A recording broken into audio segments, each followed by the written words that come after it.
तो इसका मतलब है कि हम उसके प्रेम को अनुभव नहीं कर रहे या अपने मन को नया नहीं कर रहे। अपने मन को नया करने की जरूरत है। हमारा जीवन का शुरुआत होना चाहिए मसीह के प्रेम के जरिए कि कितना मुझसे वो प्यार करता है, उसने क्यों, कुलुसियों 1:13 के अनुसार क्यों उसने अपने परिवार में हमें शामिल कराया, क्यों, ये चीज आपको सोचना चाहिए।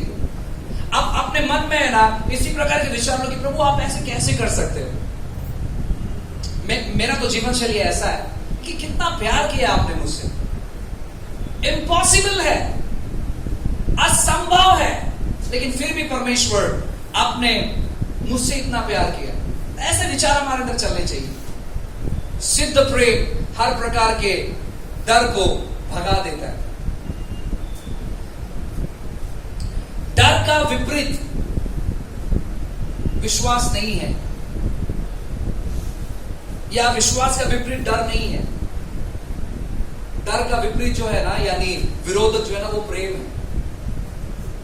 जहां प्रेम नहीं है वहां पर डर है, और जहां डर है वहां पर प्रेम नहीं है। अगर आपको लग रहा है कि आपका जो ना, बहुत सारे लोग अभी सोशल मीडिया या घर घर में या यहां वहां फैला रहे हैं कि तुम स्वर्ग जाओगे क्या, तुम ये चीज नहीं कर रहे हो, तुम वो चीज नहीं कर रहे हो, तुम ऐसे हो, तुम वैसे हो। मैं आपको बताना चाहता हूं ये समाचार गलत समाचार है। बाइबल कहता है, यीशु हमसे कहते हैं शुभ समाचार सुनाने के लिए, अच्छा संदेश, गुड न्यूज। और गुड न्यूज क्या मालूम है क्या, कि वो हमसे अगापे प्यार करते हैं, हम कैसे भी क्यों ना रहे। अब कुछ लोग उनको लगता है अच्छा अब कैसे भी क्यों ना रहे वो हमसे प्यार करता रहेगा। मैं आपको बताना चाहता हूं यही सीक्रेट है हर प्रकार के गलत बात से बाहर निकलने के लिए। क्यों लोग गलत बात कर रहे हैं, क्योंकि वो डर में जीवन बिता रहे हैं। वो प्रेम में जीवन नहीं बिता रहे, वो डर में जीवन बिता रहे हैं, और उसी की वजह से डर उनको हर एक गलत निर्णय लेने के लिए विवश करता है और मजबूर करता है। लेकिन जब हम प्रेम में अपना जीवन बिताएंगे, वो कितना हमसे प्यार करता है, हम अपने जीवन में हमेशा सही निर्णय लेंगे, हम अपने जीवन में आगे बढ़ते चले जाएंगे। हमें यह समझना बहुत जरूरी है कि परमेश्वर कितना हमसे प्यार करता है, वो कैसा है।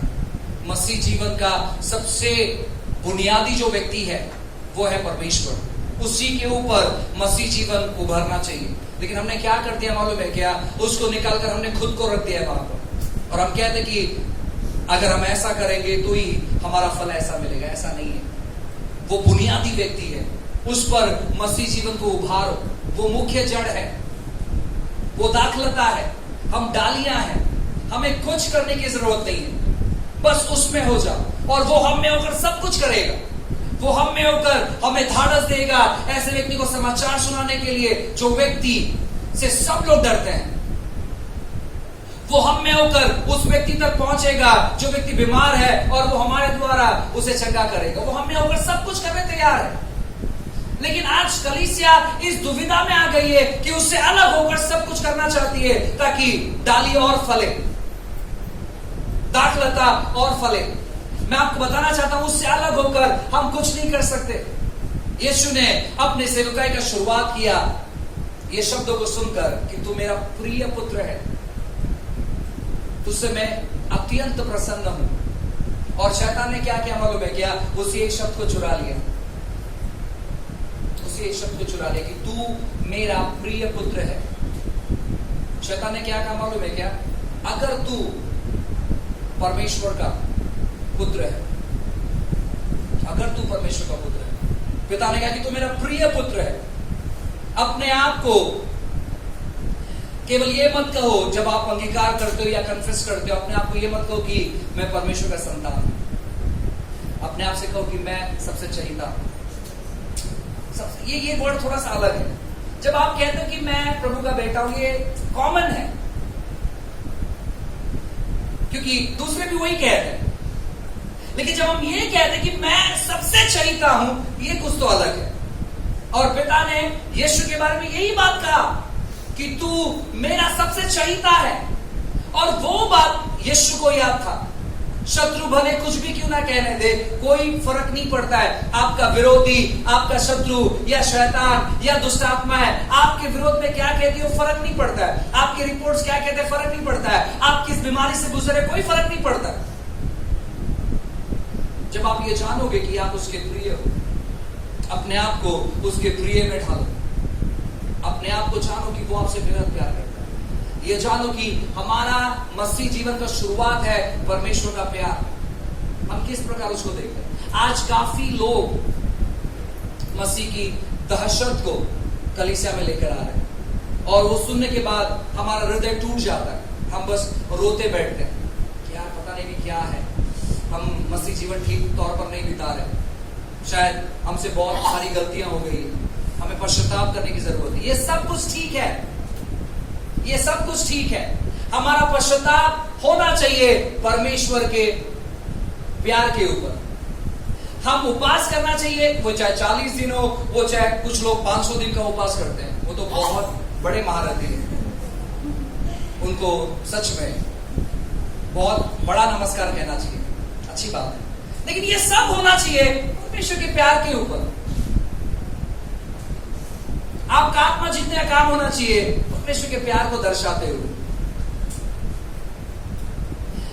आपका अंगीकार होना चाहिए परमेश्वर के प्यार को दर्शा। आपका दंड भी होना चाहिए परमेश्वर के प्यार को दर्शा। अगर आप ऐसे प्रचार करते हो जहां पर आप प्रभु के क्रोध को दिखाते हो, वो भी होना चाहिए प्रभु के प्यार के ऊपर। अगर उसके क्रोध से उसके प्यार को निकाल दोगे, मैं आपको बताना चाहता हूं ना, नरक बन के रह जाएगा उनका जिंदगी। मैं पिछले दिनों में योना के बारे में हर जगह, मैं जहां भी गया मैंने योना के बारे में संदेश सुना कि देखो योना किस प्रकार प्रभु से दूर होता, लेकिन प्रभु कितना कृपालु था।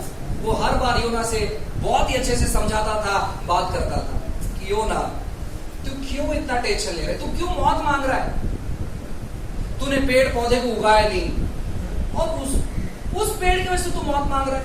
वो कितना प्यार से समझा रहे। योना उसके विरोध पे गया, फिर भी वो उसे बचाते हैं। योना का फिर भी इस्तेमाल करते हैं। योना गलत प्रार्थना करता है, फिर भी उसे समझाते कि तेरा प्रार्थना सही नहीं है, तू ऐसे क्यों प्रार्थना कर रहा है, तू क्यों मौत मांग रहा है। मैं तुझे मौत नहीं दे सकता, मैं तूने कईयों की जिंदगियों को बचाया है, मैं तेरा इस्तेमाल किया है, और तू कैसे मर सकता है। जब आप योना की स्टोरी को पढ़ोगे, आप 4थे अध्याय को पढ़ो, बहुत सुंदर तौर पर परमेश्वर एक दोस्त के जैसे उसको समझाते हैं। परमेश्वर के क्रोध में भी उसका प्यार छुपा हुआ है। मैं आपको बताना चाहता हूं ना, हमारा परमेश्वर बहुत अद्भुत है। हमारा जीवन का शुरुआत उसके प्यार से होना चाहिए। हमारा जीवन का हर दिन उसके प्यार में कटना चाहिए। कैसे वो हमसे प्यार करता है। यीशु ने शुरुआत ही ऐसे की है। उसने अपने आप को परमेश्वर के प्यार में ढाल लिया।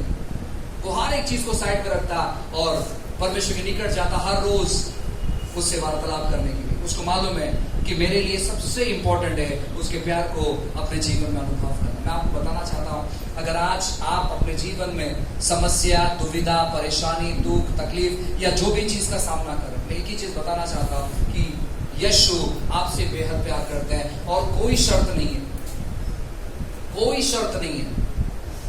आप कई बार शायद नीचे गिर जाते होंगे, कई बार शायद उसके स्टैंडर्ड को रखने के लिए हार जाते होंगे, कोई प्रॉब्लम नहीं, बस उसके निकट रहो। वो आपसे बेहद प्यार करता है, वो कोई शर्त नहीं लगाता है। देख, मैं तुझे ठीक तो करूंगा, लेकिन क्या तू मेरे पीछे आएगा, उसने कोई टर्म्स एंड कंडीशन नहीं लगा। बार्तिलमै, मैं तुझे आंखें तो दूंगा, लेकिन एक टर्म्स एंड कंडीशन, तुझे चर्च बराबर आना पड़ेगा बाबा। जिधर भी मेरी सभा होती है मुझे फॉलो करना ही पड़ेगा। कोई टर्म्स एंड कंडीशंस, कोई टर्म्स एंड कंडीशंस। यार मैं तेरे घर पर आने के लिए तैयार हूं, लेकिन ये चीज है, तुझे करना पड़ेगा, तू करेगा तो ही मैं तेरे घर पर आऊं। कोई टर्म्स एंड कंडीशंस। परमेश्वर के महान सेवक जॉन जिले को ये चीज पता चल गया और उन्होंने कहा कि मेरे परमेश्वर का स्वभाव है चंगा करने का। एक दिन एक व्यक्ति आया जो कि अपाहिज था, वो चल नहीं पाता था। एक लकड़ी का सहारा लेकर वो आया था उसके पास।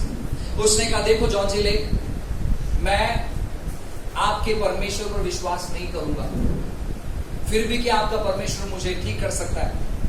उसने कहा तुझे विश्वास करने की जरूरत नहीं है, मैं विश्वास करता हूं और मेरा परमेश्वर बहुत प्यारा है, वो तुझे चंगा करेगा। उसने उसके लिए प्रार्थना की। जैसे ही उसने प्रार्थना किया और प्रार्थना करने के बाद वो व्यक्ति काफी दूर तक है ना चला गया, और जॉन जी ने यहां से आवाज लगा, अरे भाई आपने जो लकड़ी लाया था वो तो साथ में लेकर जाओ। उस व्यक्ति को पता चला कि बिना लकड़ी के सहारे व्यक्ति चलकर आगे चले गया। वो व्यक्ति लौटता है, अपने घुटने पर आता है और कहता है मुझे बताओ यीशु को ग्रहण करने के लिए क्या करना पड़ेगा। सो मैं आपको बताना चाहता हूं ना, टर्म्स एंड कंडीशंस मत लगा। उसके प्यार में कोई शर्त नहीं है, उसके प्यार में कोई शर्त नहीं है, वो बिना शर्त का प्यार करता है।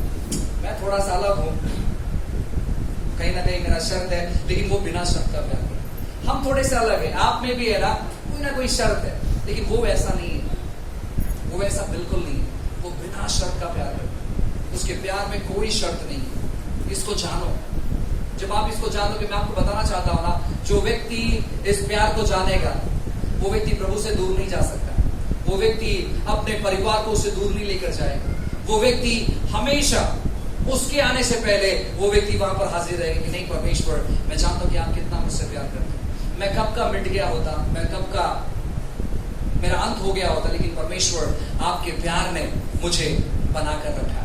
उसके प्यार पर घमंड करो। हमारा प्यार तो कमजोर है, हमारा प्यार जो है ना वो सादे कागज के जैसा है, कहीं भी उड़ते रहता है यहाँ पर, लेकिन उसका प्यार ऐसे नहीं है। उसका प्यार इतना मजबूत है कि चाहे कुछ भी क्यों ना हो जाए, वो अपना प्यार हम पर से कम नहीं करेगा। हालेलुया। आइए सब लोग अपनी आंखों को बंद करें और बस कुछ समय तक उसको स्मरण करें, क्योंकि